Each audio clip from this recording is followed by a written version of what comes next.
ओम शांति। 30 मई 2026। बाप दादा के मधुर महावाक्य।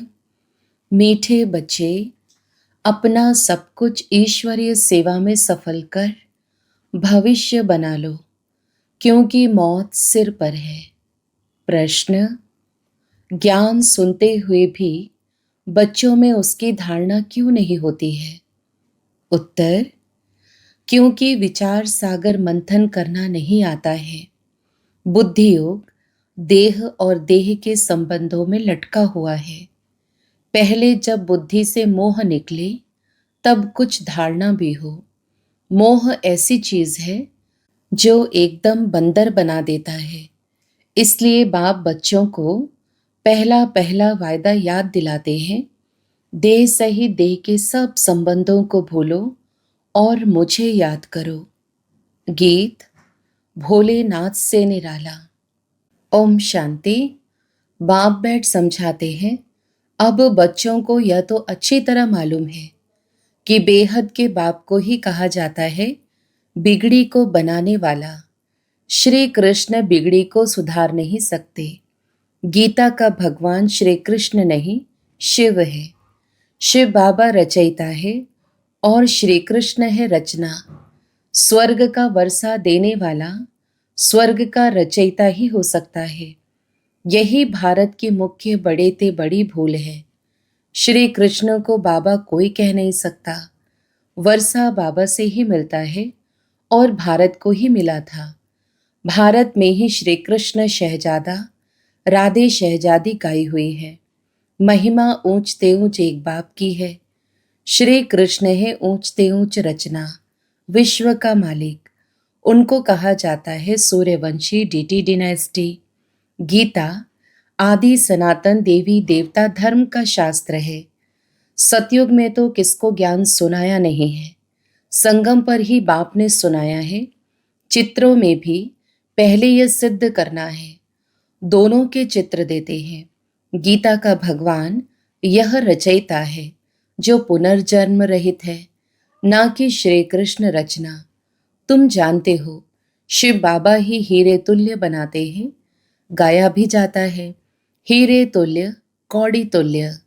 बच्चों की बुद्धि में यह रहना चाहिए कि बाप का फरमान है, तुम मुझे याद करो और वर्षे को याद करो। वह है बेहद का बाप। कृष्ण तो है हद का मालिक, भल विश्व का राजा बनता है। शिव बाबा तो राजा नहीं है ना। गीता की वास्तव में बड़ी महिमा है, साथ साथ भारत की भी महिमा है। भारत सब धर्म वालों का बड़ा तीर्थ है। सिर्फ कृष्ण का नाम डालने के कारण सारा महत्व उड़ गया है। इस कारण ही भारत कौड़ी तुल्य बन गया है तो ड्रामा अनुसार, परंतु सावधान करना होता है। बाप समझाते बहुत अच्छी रीति है।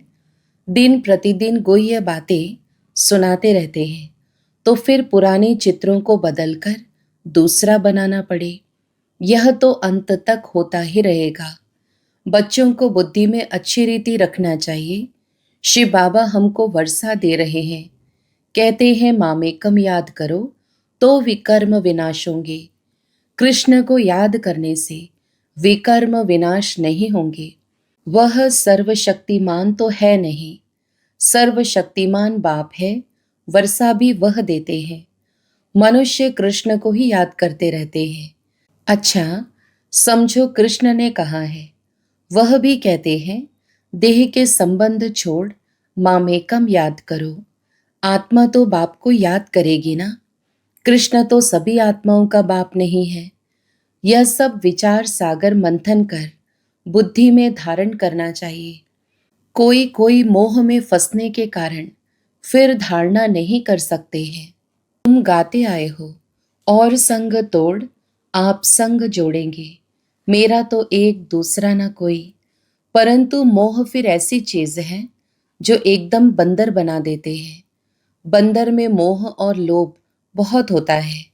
साहूकार लोगों को भी समझाया जाता है कि अभी मौत सामने खड़ा है, यह सब ईश्वरीय सेवा में लगाओ, भविष्य बना लो। परंतु बंदर माफिक लटक पड़ते हैं, छोड़ते नहीं हैं। बाप कहते हैं जो भी देह सहित देह के संबंध है उनसे बुद्धियोग हटाओ, बाप की श्रीमत पर चलो। तुम कहते हो यह धन बाल बच्चे आदि सब ईश्वर ने दिया है, अब वह खुद आए हैं। कहते हैं तुम्हारा यह धन दौलत आदि सब खत्म हो जाना है, किनकी दबी रही धूल में अर्थक्वेक आदि होगी, यह सब खलास हो जाएगा। एरोप्लेन गिरते हैं, वह आग आदि लगती है तो पहले पहले अंदर चोर घुसते हैं, जब तक पुलिस आए। तो बाप समझाते हैं बच्चे, देहधारियों से मोह निकालना चाहिए, मोह जीत बनना है। देह अभिमान है सबसे पहला नंबर दुश्मन। देवताएं देही अभिमानी है। देह अभिमान आने से ही विकारों में फंसते हैं। तुम आधा कल्प देह अभिमानी रहते हो, अब देही अभिमानी होने की प्रैक्टिस करनी है। जो भी मनुष्य मात्र है बिल्कुल ही इन बातों को नहीं जानते हैं, न परमात्मा को जानते हैं। आत्मा क्या है, परमात्मा क्या है, आत्मा कितने जन्म लेती है, कैसे पार्ट बजाती है, हम एक्टर्स हैं, यह किसको पता नहीं है। इसलिए आर्फन निधन के कहा जाता है। वह तो कह देते आत्मा ज्योति में लीन हो जाती है, परंतु आत्मा तो अविनाशी है। आत्मा में ही 84 जन्मों का पार्ट नूंदा हुआ है। कहते भी हैं आत्मा स्टार है, फिर भी समझते नहीं। आत्मा सो परमात्मा कह देते हैं, बाप को बिल्कुल जानते नहीं। आत्मा के लिए भी कहते हैं भ्रकुटी के बीच में सितारा चमकता है। परमात्मा के लिए तो कुछ बताते नहीं हैं। उनको परम आत्मा कहा जाता है। वह भी परम धाम में रहते हैं, वह भी बिंदी है, सिर्फ पुनर्जन्म रहित है। आत्माएं पुनर्जन्म में आती है। परमात्मा के लिए कहा जाता है ज्ञान का सागर, आनंद का सागर, पवित्रता का सागर है। देवताओं को यह वर्षा किसने दिया? बाप ने। सर्वगुण संपन्न, 16 कला संपूर्ण, इन देवताओं जैसा अभी कोई है नहीं। उन्हों को यह वर्षा कैसे मिला, यह कोई को पता नहीं। बाप ही आकर समझाते हैं। उनको ही ज्ञान का सागर कहा जाता है। इस समय आकर ज्ञान देते हैं, फिर प्रायः लोप हो जाता है, फिर होती है भक्ति। उनको ज्ञान नहीं कहा जा सकता। ज्ञान से तो सद्गति होती है। जब दुर्गति हो तब सर्व का सद्गति दाता ज्ञान का सागर आए। बाप ही आकर ज्ञान स्नान कराते हैं। वह तो पानी का स्नान है, उससे सद्गति हो नहीं सकती। यह थोड़ी बातें भी धारण करनी चाहिए। मुख्य जो अच्छे अच्छे चित्र हैं वह बड़े होने चाहिए, जो कोई अच्छी रीति समझ जाए। अक्षर बड़े अच्छे हो। चित्र बनाने वालों को यह बुद्धि में रखना चाहिए। किसी को भी बुलाना है निमंत्रण देकर कि आकर परमपिता परमात्मा का परिचय लो और भविष्य 21 जन्म के लिए बाप से वर्षा लो। भाइयों बहनों, पारलौकिक बाप से बेहद सुख का स्वराज्य कैसे मिलता है सो आकर समझो। बेहद के बाप से वर्षा पाना सीखो। इसमें डरने की तो बात ही नहीं। बुलाते रहते हैं, हे पतित पावन आओ। बाप भी कहते हैं काम महाशत्रु है। पावन दुनिया में जाना है तो पवित्र जरूर बनना है।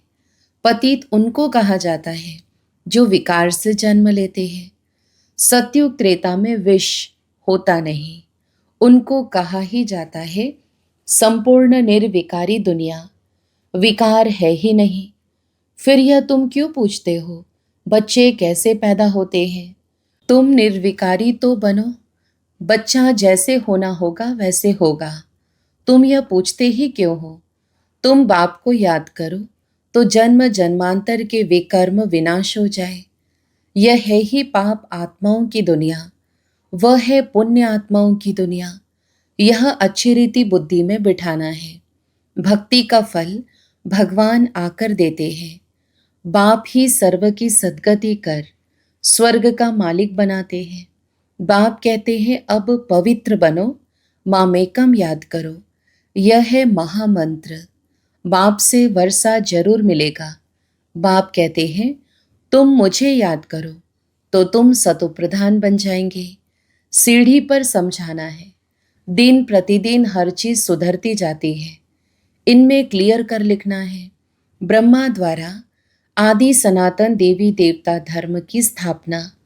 जब आदि सनातन देवी देवता धर्म था तो और कोई धर्म नहीं था। जो पवित्र बनते हैं वही पवित्र दुनिया में आएंगे। जितनी ताकत तुम्हारे में भरती जाएगी उतना पहले आएंगे। सब इकट्ठे तो नहीं आएंगे, यह भी जानते हो। सतयुग त्रेता में देवी देवताएं बहुत थोड़े होते हैं, पीछे वृद्धि को पाते हैं। प्रजा में तो ढेर होंगे। समझाने वाले भी बड़े अच्छे चाहिए। बोलो बेहद के बाप से आग करके वर्षा लो। जिसको पुकारते हो हे बाबा, उनका वास्तव में नाम ही शिव है।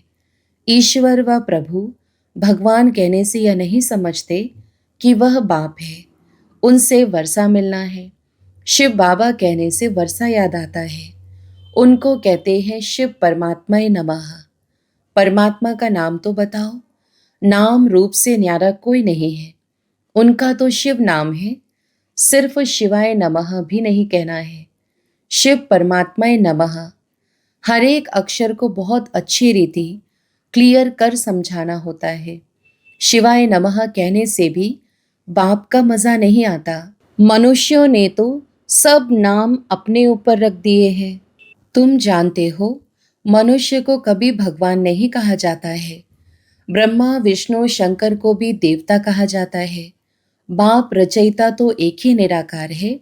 जैसे लौकिक बाप बच्चों को रचते हैं ना, वर्षा देते हैं, वैसे बेहद का बाप भी वर्षा देते हैं। भारत को विश्व का मालिक बनाते हैं। सारी दुनिया का पतित पावन एक ही बाप है। यह थोड़ी कोई जानते हैं। हमारे धर्म स्थापक भी इस समय पतित हैं, कब्र दाखिल है। अभी सबकी कयामत का समय है। बाप ही आकर सबको उठाएंगे। कयामत के समय ही खुदा भगवान आते हैं। वही ज्ञान का सागर है। लिखा हुआ है सागर के बच्चे भस्मीभूत हो गए थे, अर्थात काम चिता पर बैठ काले आयरन एज बन गए थे। फिर सुंदर कैसे बनेंगे? बाप कहते हैं याद की यात्रा से। योग अक्षर कहने से मनुष्य मूंझ जाते हैं। बाप कहते हैं मुझे याद करो तो अंत मति सो गति हो। कितना सहज समझाते हैं, फिर भी यह बातें बुद्धि में क्यों नहीं बैठती हैं? देह अभिमान बहुत है, इसलिए धारणा नहीं होती है। बाबा बड़ी अच्छी युक्ति बताते हैं। बेहद के बाप ने जिसको याद करते हैं उसने क्या आकर किया? भारत को स्वर्ग बनाया था। हद का वर्षा तो जन्म जन्मांतर लेते आए हो। अब बेहद के बाप से 21 जन्म के लिए बेहद का वर्षा लो। सतयुग त्रेता में देवताएं राज्य करते थे। सूर्यवंशी, फिर चंद्रवंशी, सो वैश्यवंशी, फिर शूद्रवंशी। 100 अक्षर डालने से सिद्ध होता है कि वही पुनर्जन्म लेते हैं, वर्णों में आते हैं। बाप समझाते तो सबको है। तुम सम्मुख बैठे हो तो खुश होते हो। कोई कोई की तकदीर में नहीं है तो सर्विस करते नहीं है। सर्विस करेंगे तो नाम होगा। कहेंगे बाबा की बच्चियां कितनी होशियार है, सब काम करती है, हमको स्वर्ग की बादशाही का वर्षा देती है। यह वक्खर अर्थात माल भी देती है। यह चित्र है अंधों के आगे आईना। इसमें जादू आदि की बात ही नहीं है, पवित्रता की ही मुख्य बात है। समझते हैं यह अंतिम जन्म है। स्वर्ग में चलना है तो पवित्र जरूर बनना है। विनाश सामने खड़ा है, पावन जरूर बनना पड़े। सन्यासी घर बार छोड़ते हैं पावन बनने के लिए। बाप कहते हैं विनाश सामने खड़ा है, मुझे याद करो तो बेड़ा पार हो जाए। अच्छा, मीठे मीठे सिकीलधे बच्चों प्रति माता पिता बाप दादा का याद प्यार और गुड मॉर्निंग। रूहानी बाप की रूहानी बच्चों को नमस्ते। हम रूहानी बच्चों के भी रूहानी माता पिता बाप दादा को याद प्यार, गुड मॉर्निंग, और नमस्ते। धारणा के लिए मुख्य सार। पहला, विनाश के पहले अपना सब कुछ सफल करना है। यह कयामत का समय है, इसलिए पावन जरूर बनना है। दूसरा, देहधारियों से मोह निकाल मोह जीत बनना है। देह अभिमान जो पहला नंबर दुश्मन है, उस पर विजय पानी है और सब संग तोड़ बाप से बुद्धि योग जोड़ना है। वरदान, याद के मंत्र द्वारा संकल्प और कर्म में अविनाशी सिद्धि प्राप्त करने वाले सिद्धि स्वरूप भव। विस्तार, आप बच्चे ऑलमाइटी गवर्नमेंट के मैसेंजर हो, इसलिए कोई से भी डिस्कस करने में अपना माइंड डिस्टर्ब नहीं करना। याद का मंत्र यूज करना। जैसे कोई वाणी से या अन्य किसी तरीके से वश नहीं होते हैं, तो मंत्र जंत्र करते हैं। आपके पास आत्मिक दृष्टि का, नेत्र और मनमना भव का मंत्र है, जिससे अपने संकल्पों को सिद्ध कर सिद्धि स्वरूप बन सकते हो। स्लोगन, एक्शन कॉन्शियस के बजाय सोल कॉन्शियस बनो। अव्यक्त इशारे, सदा अचल अडोल एक रस स्थिति का अनुभव करो। एक रस का अर्थ यह नहीं कि पुरुषार्थ की रफ्तार सदा एक जैसी हो। एक रस अर्थात सदा उड़ती कला की महसूसता रहे। सर्व संबंधों की अविनाशी तार एक से जुटी हुई हो। एक बाप दूसरा ना कोई, यह दृढ़ संकल्प हो। एक भी संबंध कम न हो। सर्व संबंधों की डोर एक से बंधी हुई हो, तब एक रस स्थिति स्वतः रहेगी। अच्छा, ओम शांति।